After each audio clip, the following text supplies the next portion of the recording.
Welcome back to the Scotti-BYTE channel, and this is Scott. So probably the first desktop operating system that I worked with was CPM86.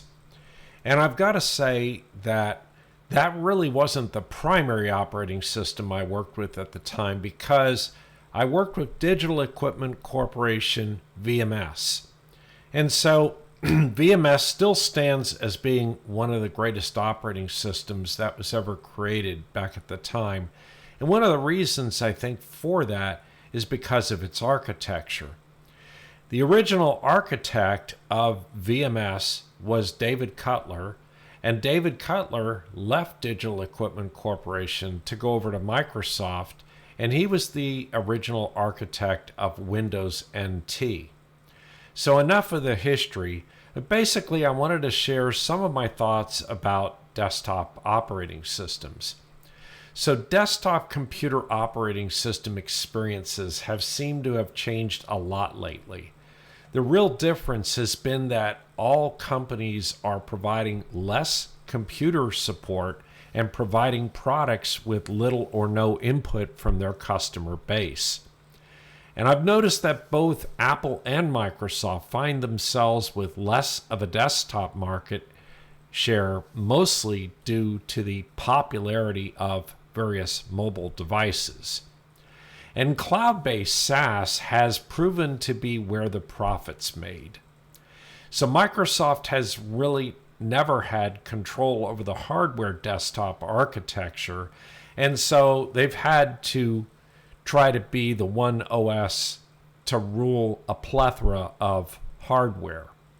And so this has changed due to both the cost of maintaining such a broad range of compatibility of various hardware add-ons to machines that are running Windows, and also computer security concerns.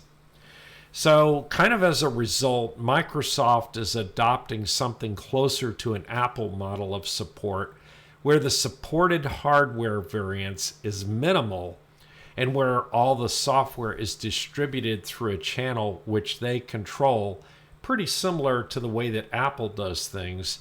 And as evidence of that, look at what the Microsoft Store has become. So this has even evolved to the point that CD and DVD support and even virtual mountings of ISOs is beginning to go away in the operating system. And part of that is all about controlling the installation channels and minimizing the amount of side loading. So the traditional WISE installation packages may even be approaching end of life, as the Microsoft Store and also the new Microsoft Package Manager. If you haven't seen the Microsoft Package Manager, it's called WinGet, are finally maturing. And it always tickles me when I hear that, wow, Microsoft has package managers. I guess originally the third-party package manager Chocolatey, and now WinGet is out there, and they're touting it as like brand new technology. And yet in the Linux world, we've had package managers forever. So several years ago, Apple left the PowerPC architecture behind, and they moved to an Intel-based desktop architecture. And at that time, they adopted OS internals based upon FreeBSD. And since the new architecture was not binary compatible, Apple users were forced to new binaries. And the same change of binaries will occur as Apple migrates from Intel to ARM. And the essential desktop experience of Mac OS has not really changed as the internals have. So people associate the Apple experience with the interface, things like the Finder and their toolbars and so on. So the same thing really, I argue, is true of Windows, that people tend to associate the Windows experience with the Windows desktop and the taskbar and the window adornments and so on. And so for that reason, I'd always hoped that the original 1990s internals of Windows NT which really is essentially the underlying infrastructure of even Windows 11 today, would be scrapped in favor of a new Windows that would be based upon a Linux kernel. So this would finally provide the stability and security that Windows has lacked for so long. In addition, key essential capabilities like X11 and Wayland could become a core part of a new Windows OS. And in addition, there would be no need to constantly enforce new requirements for the underlying hardware, since Linux runs on a much broader hardware range. And probably the biggest advantage is that Windows with a Linux kernel could embrace OS containers with a shared host kernel, something like the way that, say, LXD works, or maybe they could just implement LXD itself. And that would expand the utility of the hardware running Windows at the desktop and more efficiently utilize the hardware, because you could have multiple isolated instances running. And this is exactly what takes place at the server end with virtualization in enterprise computing centers.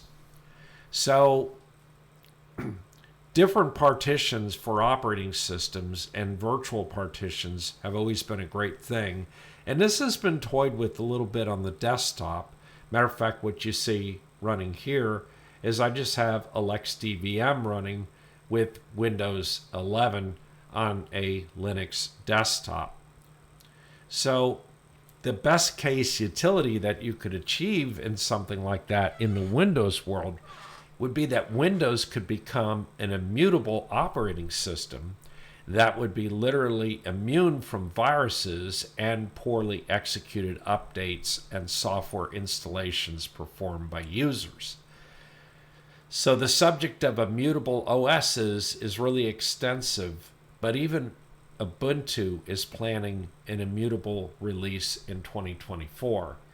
And so basically with an immutable OS, the operating system kernel and the core parts of the operating system itself are never modified by the users, and applications install into their own partitions, which really can't affect the core operating system, and therefore you get a consistent core operating system experience. So I realized that this solution would require that everybody throw out all their existing Windows binaries. However, a lot of Windows software development is done on Linux today, and once this move is accomplished, future maintenance costs would be radically reduced. And in addition, a change to the Linux kernel for Windows would open access to the full world of open source software. And after all, Apple achieved this several years ago when they went from PowerPC over to Intel, and I fail to understand why Microsoft could not do the same thing. And honestly, Microsoft's cash cow is software as a service, SaaS, and it's not really the Windows desktop. So isn't it time to give Windows users a much better experience? I know this has been a rapid departure from my usual tutorials, but I felt like this was an important message to get out. Anyway, please like and subscribe to the channel, and don't forget to hit that notification bell, and we'll see you next time.